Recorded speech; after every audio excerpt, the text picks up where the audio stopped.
Boye malamu na basango na biso ya leo njoleo mbote mingi na balandi nyonso. Tobandi bongo na politique mokonzi ya mboka ya biso Félix Tshisekedi Tshilombo ayambamaki bongo na mboka ya Londres esika wapi azalaki liboso ya bakongolais alobelaki likambo oyo etali kolongola ba ministre oyo tope kolongola Assemblée nationale soki bandeko oyo ba répondre na oezali obéissance ba répondre oezali na mitindo oyo ekouta epai na yete bongo tolanda elema oyo surtout bino bandeko na biso ya FCC na yebi ke ba signer sa bino ba papier ndenge boza wana poete boyoka na yebi ke ba signer sa bino ba papier na bino ba démission déjà eza déjà signé soki boyebi yango te.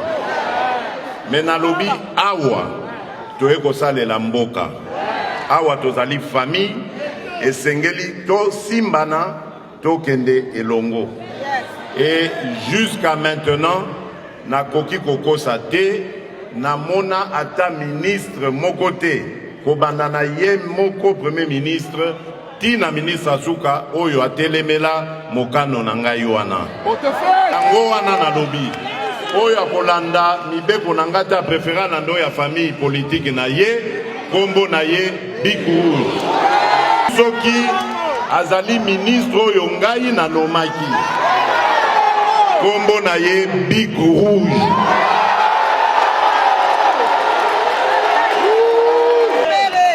bakomi koyimayima naza koyoka yango bakomi kopesa biso ba intention oyo toza nango te balobi soki mbula moko ekoki président lokola constitution elobi akodissoudre Assemblée nationale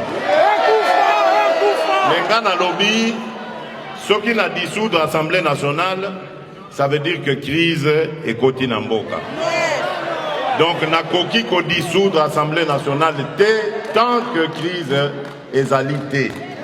Mais ce qui bo pousser ngai na crise, ce qui na komomo na que mission nga na yeli na moto ya mboka, ya ko sale la peuple na ngai. Bokomi ko bebisa yango. Suka nini?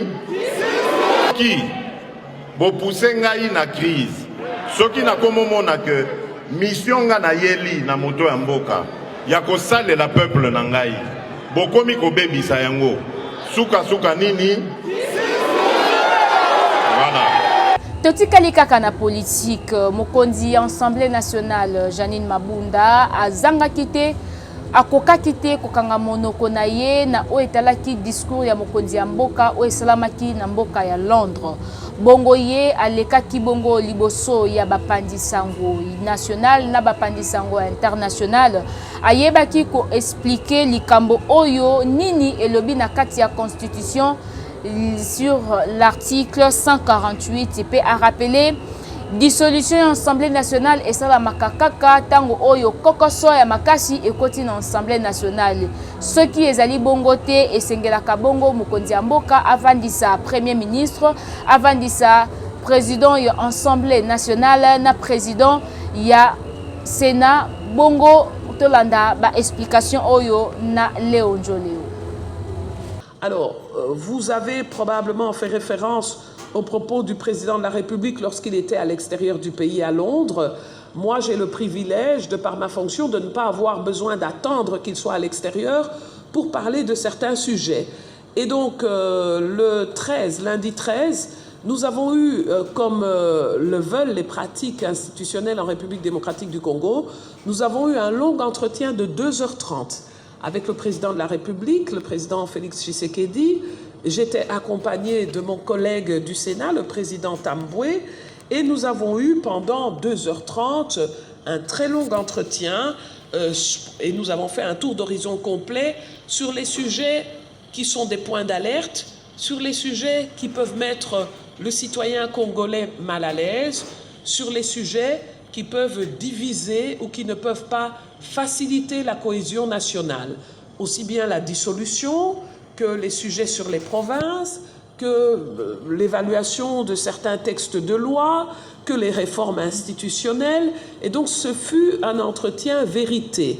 Mais le devoir de responsabilité m'impose de réserver la primeur de cet échange à celui qui nous a fait le privilège de nous recevoir. Mais c'était un entretien franc où chacun a ses convictions, chacun a son identité politique, chacun a aussi son expérience institutionnelle et la met au service de la nation.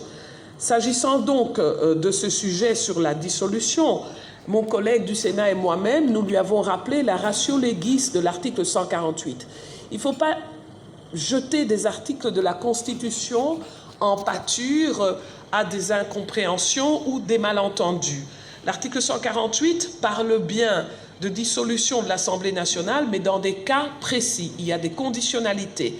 Il faut qu'il y ait une crise persistante entre le gouvernement et la Chambre basse du Parlement, ce qui pour l'heure n'est pas le cas, puisque les programmes du gouvernement et le budget ont été votés au-delà de notre propre majorité parlementaire. Donc, sérénité en ce qui concerne le dialogue entre institutions. Par ailleurs, selon le prescrit de cet article, le président de la République est invité, dans le cas de cette crise, à consulter le Premier ministre, le président de l'Assemblée nationale et le président du Sénat.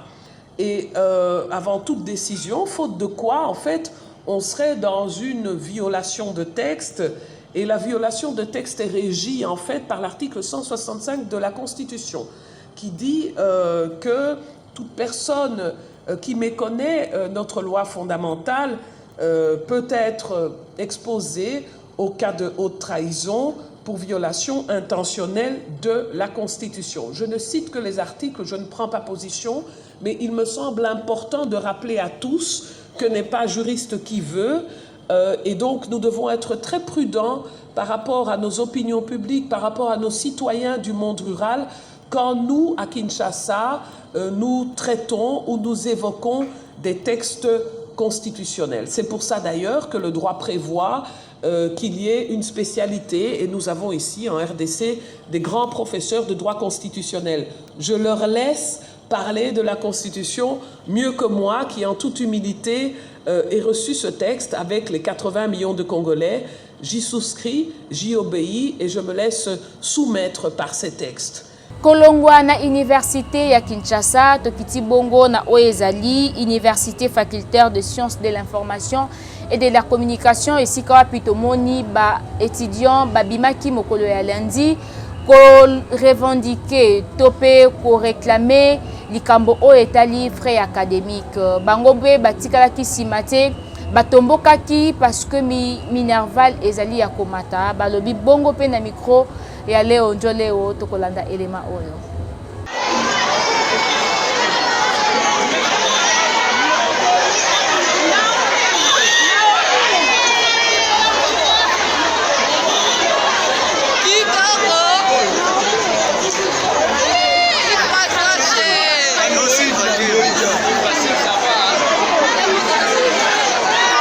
Tokei bongo na justice, Célestin Tunda Wakasende, vice-ministre, ministre de la justice et de Sceaux et garde de Sceaux, a Kebisi bandeko nyonso oyo bazali kopanza sango ya prison centrale ya Makala. Bandeko nyonso o bazali kopanza ba information ya lokuta pona ba condition nyonso o etali mboka na biso République démocratique du Congo. Likambo etali pasteur Moïse Mbiye ba Congolais batikala kisimate ba sepeli bongo koloba na micro ya Leo Njoleo tolandina no elema oyo. Makambo uneti makambo ba réseaux sociaux bato bazolanda makambo na normal bakolandela ngote. Ko eza biloko moko bato bazomonter. Bazomona parce que Moïse Mbiye atazo sala makambo ko linga te eleka na ba réseaux sociaux pona nini asala film toni. Eza na sensité. Oko ebisa ye nini? C'est que Congolais qui noie parce que le bi makamwana msupe bakoseli. Bon pona ngai nazo ebisa bazande ko na ngai aza passer munene aza responsable faut abala kaka pona wakata makambwana. Abala bali. Oui, ce que bali bana nyonso wana bakozala misika bana mama nazana exemple moko mwana mozi kwa ebisa kake. Tozo ke ne boyonise jamais chasse ko tombe na nga boyonise tuki babali ngai. Mwana mom tayi. Oui, na la nabi bino ba jeune fille bele na église wana suki na bino ezani. talaka passer wana za bogar bon okomona bo chance sourire chance za eloko pamba pa abalinga ozomona ebele oseso abali bongo omona bana muswana ale pa ekatani te bakoki mate oyo akokende na volonté akosambela ke mpona kosambela oyo akekenda na makambo wana ale omoni yo moko asepargne.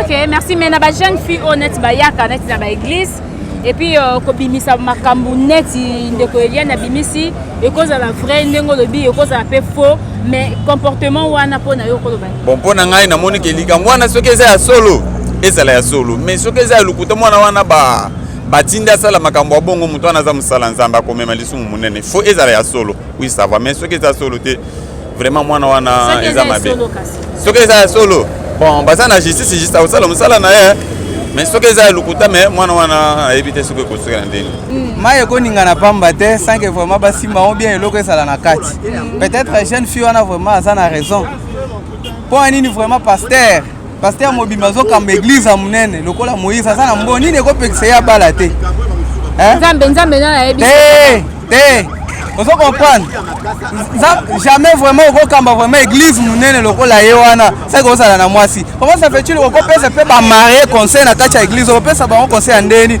na kati ya ni ya église sans que yo moko vraiment nano palpe expérience ya nini ya makambo ya nini makambo ya libala te ozala expérience ya makambo ya libala te ndeni vraiment frère ou sœur vraiment bakoyela ok notre ça problème boy na kati ya faye opesa bango vraiment conseil sans que yo moko vraiment leader donc pasteur ozana na nzela te obali nanu te pona likambo ya pasteur Moïse Mbiye voilà likambo ya pasteur Moïse Mbiye na oloba boye malgré famille ya sœur Eliane bakei ofunda ye soki na Gombe kuna bon pasteur asala kaka maso akendi sike ayebi problème te nzambe akotika te akotika ete akolonga kaka ata soki ba monter ba nini ba stratégie ya ndenge nini nzambe akotika ete soki kayebi likambo wana te. Tozali bongo chaîne ya kolukela bino ba information pona yango tokitaki pe na terrain esika wapi tokutanaki na papa Eugène oyo amekaki kobetela biso lisolo ya musala na ye pe ya nini oyo ye asalaka tolanda élément oyo. Ah bonjour papa. Bonjour. Kombo nani? Eugène. Papa Eugène. Chakala Eugène. Papa Chakala Eugène. Voilà papa Chakala Eugène. Tomoni na musala ya coordonnées. D'accord. Voilà, au bandi yango quand? Na bandi yango depuis 86. Depuis 86. Depuis 86. Si tu calcules, depuis 86 jusqu'aujourd'hui, c'est presque 34 ans. 34 ans. Vous allez 34 ans dans le salaire. Vous gagnez déjà. On a gagné le moment. Puisque nazo saraka pona godia tout ça. Alors mbongo na kukusala ba faire nazo zwangu te. Ezaka musala moko ya osali au brosser ou bien au tungi di papa ya client un peu sur mbongo ya muke. Azo kufuta mbongo ya muke. Mbongo ya muke wana moyena sa l'économie exacte. Moyena tangisa bana exacte. Mbongo ezo nazo zwa mbongo ya muke. Voilà, papa Eugène Azali père de famille, Azana combien de bana, mais comment on peut sabiso ceux qui osent vraiment marier? Naza marié, naza 7 enfants. Père de 7 enfants. Père de 7 enfants. Voilà, bana bakoli, to bazana. Bana bakoli, Et batangi ndenge ni. Mais batangi te. Batangi ndenge. Batangi te. Et yomoko ozomona bana batangi te en fait. Yomoko lobaka nini au moment où ozakana.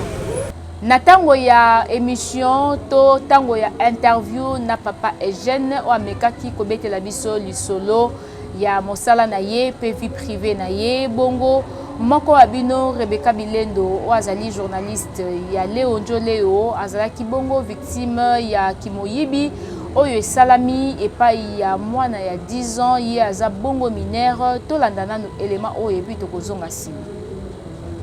Un encouragement diabolique. Comment tu vas te belé boye mwana boye hein? Ozwa courage, mikolo ko courage ante muta fande ata l'émission, yo zwi sa ko kimi nango. Un encouragement diabolique donc atana assurance na a ebike so na kimi batu nanga baza a ba la nanga ba kimi sangai.